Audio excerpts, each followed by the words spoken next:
झारखंड के इतिहास में पहली बार हुआ होगा, ना शायद भारत के इतिहास में पहली बार हुआ होगा कि किसी ने ऑनलाइन ऑर्डर तो झारखंड का दिया लेकिन डिलीवरी सीधे पश्चिम बंगाल में हो गई।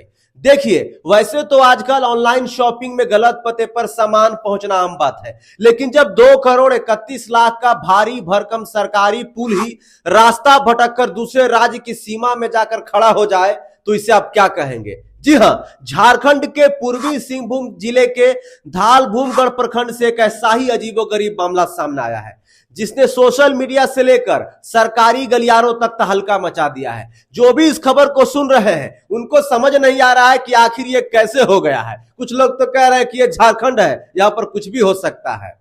देखिए भैया, आरोप है कि ग्रामीण विकास विभाग ने करीब 2,31,00,000 की भारी भरकम लागत से जिस पुल को झारखंड के विकास के लिए मंजूरी दी थी वह बनते बनते रास्ता भटक गया और पड़ोसी राज्य पश्चिम बंगाल की सीमा में जाकर खड़ा हो गया। अब इतना होने के बाद जाहिर सी बात है कि जो स्थानीय ग्रामीण है उनका गुस्सा 7वें आसमान पर पहुंच जाएगा। उनका आरोप है कि यह पूरा काम किसी सीक्रेट मिशन की तरह अंजाम दिया गया है। आमतौर पर जब सरकारी काम शुरू होता है तो एक बड़ा सा सूचना बोर्ड टांग दिया जाता है, लेकिन यहां ग्रामीणों का कहना है कि ऐसा कोई बोर्ड नहीं लगा। अलग अलग खबरों के अनुसार और ग्रामीण वासियों के अनुसार काम इतनी खामोशी से चला कि जब तक गांव वाले समझ पाते कि माजरा क्या है तब तक पुल बनकर तैयार हो चुका था। लेकिन जब फीता काटने की बारी आई तो पता चला कि पुल तो सीमा पार पिकनिक बनाने चला गया है।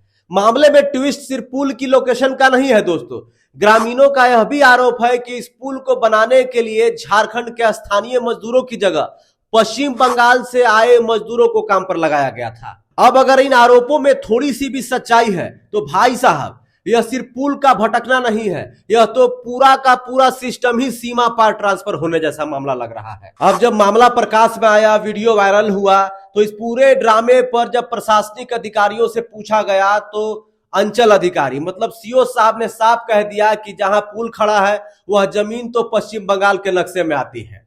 सीओ साहब ने कह दिया कि भाई वो तो जमीन पश्चिम बंगाल के नक्शे में आती है। अब जनता सवाल पूछ रही है कि जब जमीन बंगाल की थी तो झारखंड के सरकारी खजाने से 2,31,00,000 रुपए का चेक किसने और क्या सोचकर काट दिया?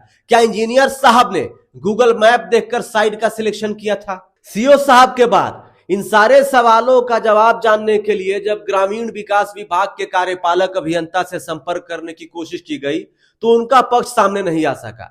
जब आरोप इतने बड़े हो और साहब नॉट रीचेबल हो जाए तो दाल में कुछ काला नहीं बल्कि पूरी दाल ही काली नजर आने लगती है। चूंकि यह सरकारी फाइलों, माप जोख और कागजातों का पेचीदा मामला है दोस्तों, इसलिए अभी इसे अंतिम सत्य मानना जल्दीबाजी होगा।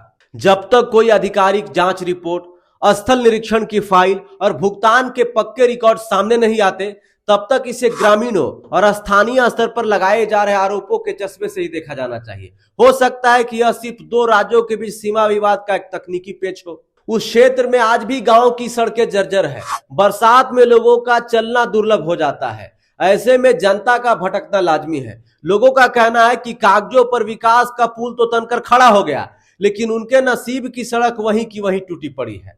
अब पूरी कहानी जांच और सरकारी स्पष्टीकरण पर टिकी है दोस्तों, लेकिन फिलहाल तो धालभूमगढ़ के चाय के ठेलों पर बस एक ही चर्चा चल रही है, झारखंड का पैसा, झारखंड की योजना, फिर यह पुल रातों रात बंगाल कैसे पहुंच गया रे मंगरू। तो दोस्तों, इस पूरे मामले पर आपकी क्या राय है? अपनी प्रतिक्रिया हमें कमेंट बॉक्स में जरूर बताइएगा। बाकी ये अभी आरोप है, इसकी स्पष्टीकरण जैसे ही आएगी आप तमाम लोगों को जरूर बताएंगे। बाकी इस वीडियो को देखने के लिए धन्यवाद। जोहार, नमस्कार।